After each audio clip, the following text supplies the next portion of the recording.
Hello and welcome. My name is Evgeny Rusakov and you're watching TVP World Interview from Vilnius. War in Ukraine has fundamentally reshaped Europe's security landscape and revived difficult questions that many thought belonged to the past. How prepared is NATO today? Could Moscow test the alliance's unity, and what would deterrence really look like in practice? To discuss Europe's defense capabilities, the risks of escalation and the role of nuclear deterrence, we are joined by Vaidotas Malinionis, a retired colonel from the Association of Colonels and Team Europe Direct expert. Vaidotas, glad to see you in our studio, sir. Thank you for joining us today. Thank you for the privilege. Vaidotas, so first of all, how would you assess Europe's defense capabilities, well, at this specific moment? What are our strongest and weakest points? Well, in comparison to the adversaries, European nations, if we are combined together, of course, their budget is much bigger than Russia's budget. Capacity and capabilities are also much bigger. Looking from this perspective, of course, Europe is has a much more bigger potential to deter and to defend itself. But Europe is not so as united and not as fast decision maker as Russia.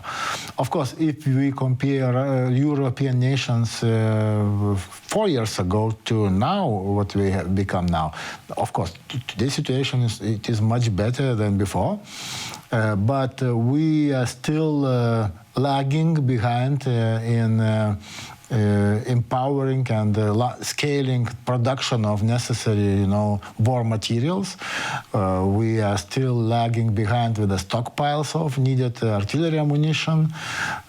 Although we also encouraging, and our defense industry is also working alongside with Ukrainian defense industries in production of newest technologies like drone technologies and so on.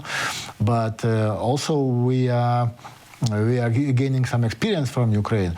So basically, I think the perception that Europe must be ready by 2029 is probably wrong. We should be ready now to defend ourselves.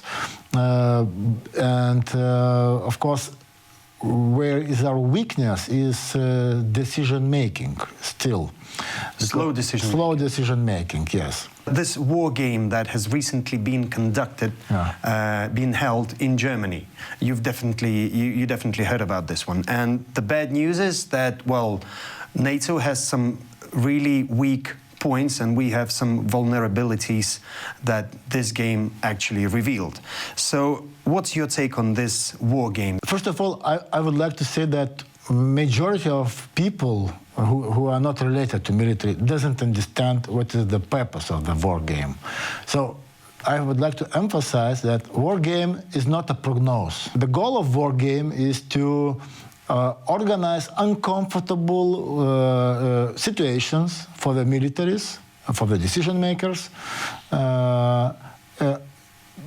explore most vulnerable situations, and to be ready to learn something from it and to fix some problems if we have them. Because in the military there is even expression catastrophic victory, which means that if you're organizing war game which ends up with victory, nobody needs that victory because nobody learns anything from that. So the war game scenario is not prognosis; it is a teaching and learning process. So that must be understood. It's not prognosis. Okay. Second thing. If we are talking about that particular war gaming, yes, it is possible, that kind of scenario, but, for example, there are also some shortages. European NATO countries, they have a huge superiority of air power air forces, yes, in comparison to Russia. So that superiority was excluded from war games. So, but I am not talking about particular goals of that particular war gaming, but I'm talking just in general. But probably yes, some goals will be achieved. I think yes, we should consider that maybe Germany will be wavering in taking needed decisions. If Russia will be attacking. For that, we need to probably open some discussions, open some additional conferences. In 2 words, just the same with Poland, yes. So probably the idea to create common, training area in Suwalki corridor in Lithuania and Polish side is very good. So for that purpose, to eliminate those risks which were identified in that particular war gaming. So, but my main message is that war gaming is not a prognosis. So according to former commanding general of US Army Europe, Ben Hodges, which is actually your good friend as far as I know, Russia may test allies' commitment to collective defense in Lithuania or Latvia. So what conditions would have to be in place for Russia to do that? Well, it's hard to say what kind of first condition. Of course, it should have power to do that. Sure. First, it should ease some troops from the front in Ukraine, because Russia now having very huge problems, in Ukraine. Plus, don't forget that Starlink signal was cut from Russian troops. And they right now facing huge problems. And of course, the offensive operations, maybe 50% stopped of their previous scope of the offensive operations. So, but my goal, my message is that conditions are Russia must have free hands and reconstitute all troops and reorganize everything, and then it will be capable to do that. How difficult is it, to do? For Russia? Yes. Well, for any country, let's put it that way. For any country. Well, first of all, what we have, we have a will to do that. Yes. Sure.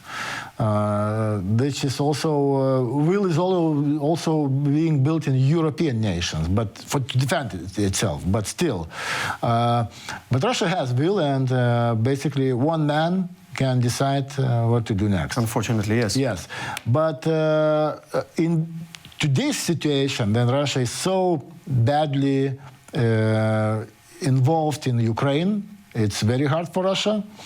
And now this month, I think there is a record of killed in action of Russian troops. In this situation, I don't think that they will risk to open a second front somewhere in Europe, to start some kind of war with the European countries or NATO countries, because response would be, of course, from NATO. And Russia doesn't have, it is not sure if it will be success. So basically, for them, there is need to finish with Ukraine and then proceed further, as they announced just before they launched full-scale invasion. Okay, and that's my next question. So let's say Russia and Ukraine reach some kind of an agreement between them two. How much time shall NATO countries have, for example, before Russia starts anything against European countries? Well, I think... how much time to prepare? We have to be ready now. Yesterday, I'd say. Yeah, yesterday, yes, because full-scale invasion started in 2022, end of February. Yes. So today we have 2026. 4 years soon will be, yes. During those 4 years, of course, European continent has changed. Defense industries started production, but of course, speed is not enough. I think we should be faster. But understanding that Russia is a threat is coming. And now we hear that NATO generals in Brussels, they are saying that we need to, establish Eastern defense frontier in the countries like Lithuania, Latvia, Finland, Poland, Romania, yes. So we need to make sure that Russia will not even try to go there. And also it was a pretty good evaluation by Estonian intelligence, yes. They also evaluated that Russia, during 2 years period, they probably will not be capable to expand their offensive operations, be outside or beyond the Ukraine. So, but 2 years is not a lot.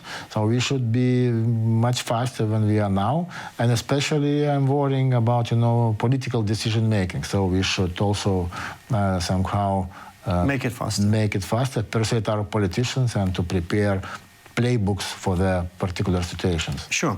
Okay. Again, let's not forget that Russia is a nuclear power. Right? Yes. Nuclear, that has nuclear weapons. So how central is nuclear deterrence in preventing a direct Russia-NATO confrontation today? It is very important, domain, nuclear deterrence, and we have it. Besides, United States is also committed to provide the nuclear umbrella for European continent, but also we have France and UK, which also have capability to nuclear capability. So it is very important, but that I would like to stress that only nuclear deterrence is not enough. We also, European continent, must have, capable and powerful conventional forces, conventional tools, in order that deterrence would work. Because if Russia would see opportunity to achieve their goals, not using but threatening with nuclear weapon, but they also can use non-conventional forces, and take over their goals. For example, to take Suwalki corridor, yes, and to cut Baltic states from the mainland of NATO. Exactly. Yes, so deterrence works only when there is a nuclear umbrella and capable conventional forces. Russia is pretty confident that NATO doesn't have the will to defend itself from different types of provocations. So what makes Russia think this way, and what should we change on our side? As I mentioned before, that we should have political will, and we should become more proactive. Probably, the good example was when United States, took over the Shadow Fleet the Shadow Fleet, which was operating via Venezuela. Yes, so we also should enforce our, stance in Baltic Sea to prevent Shadow Fleet activities. Right now, by the way, there is also a good example that the European nations which are surrounding Baltic Sea, now they are uniting and they are establishing legal tools to cope with that Shadow Fleet. So we should deterrence, we should scale up production in defense industry. We have capacity in Europe. We should also not only scaling up, but also we should organize common planning for the defense, because in Europe we still have a lot of duplications. Yes, too many standards, so interoperability also is lagging. But nevertheless, the situation, of course, is much better than before 2022 now. So basically, we must be faster and more united. So speed up, and speed up. Yes. So Vaidotas, thank you very much for joining us today in our studio, and I really hope to see you once again here. Thank you for inviting. And I would like to remind our viewers that our guest for today was Vaidotas Malinionis, a retired colonel from the Association of Colonels and Team Europe Direct expert. You're watching TVP World. Stay with us.